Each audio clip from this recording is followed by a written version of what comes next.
Hey class, it's Brandon and Joseph here. Hello. We're gonna be going over our Smart tools? forgot what we were gonna say. Our smart tools. There we go. See, Joseph is smart because he's using the smart tools.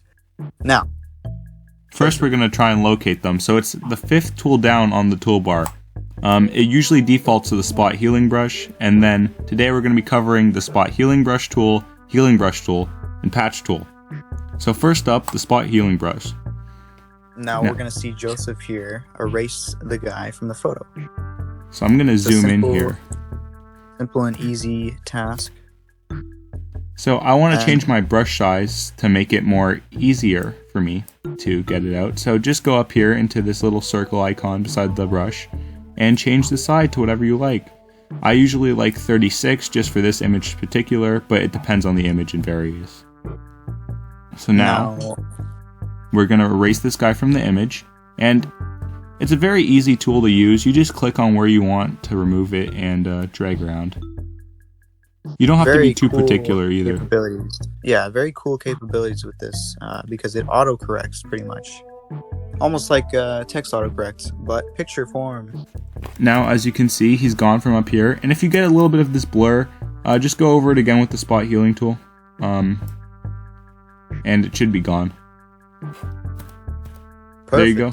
Now he's gone from the image, but we still have his reflection, so if we want to go down here and remove the reflection too, we can do that. But yeah, as you can tell, if you use this brush, you could be very creative with its capabilities.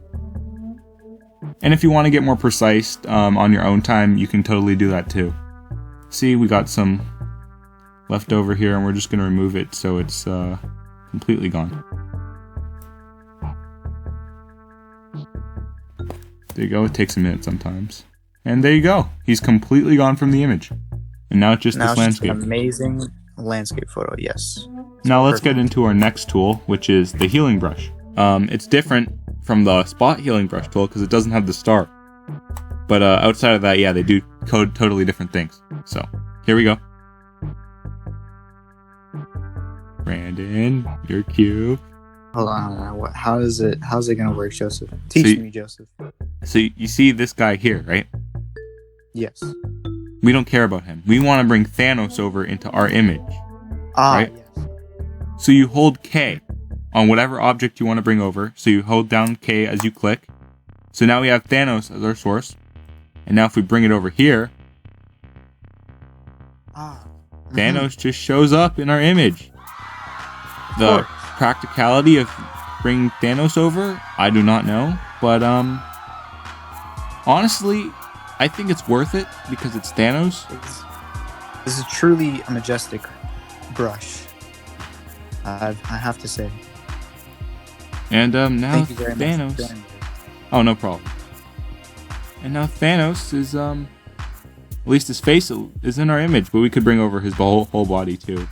And you just kind of drag the area that you want it in, and pretty much like you're painting the image you're taking. That's wonderful. He looks like a painter too. And takes a while, and usually the software tries to blend it in with whatever the background is.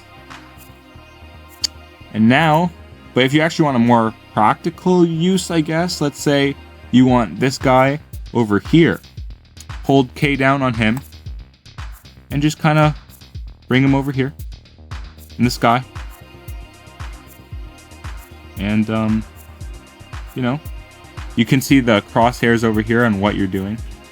Yeah, you can get very creative with this brush. You can make crowds.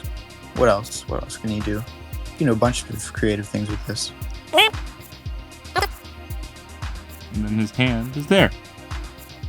And now the software tried to blend it. So that was So now the we have a healing brush ghost. tool. Yeah, now you have We like have a two ghost thing. ghosts. Amazing. So now the patch tool. Very similar to the healing brush. So let's say you want this guy over here, just like the healing brush tool. You just kind of create the space that you want him in, and then you drag the part of the image that he's in. So now, for It's example, almost like it's as if you're cutting through the picture and you're getting another picture behind it of the exact same picture. and now he's there. Very weird way of thinking of it, but it's great. And you can just bring him over and drag. Obviously, you're going to want to do this more precise and probably fit it better, but there you go. We just got an army of him. So now, a great use of these tools to allow you to be smart when editing, because they're smart tools. Great for making ghosts, as seen here, and Joseph is having a blast with these ghosts. Yeah, as you guys can see, the creativity that the smart brush tools offer. Mm-hmm. But yeah, thank you for watching our demonstration, and goodbye, guys.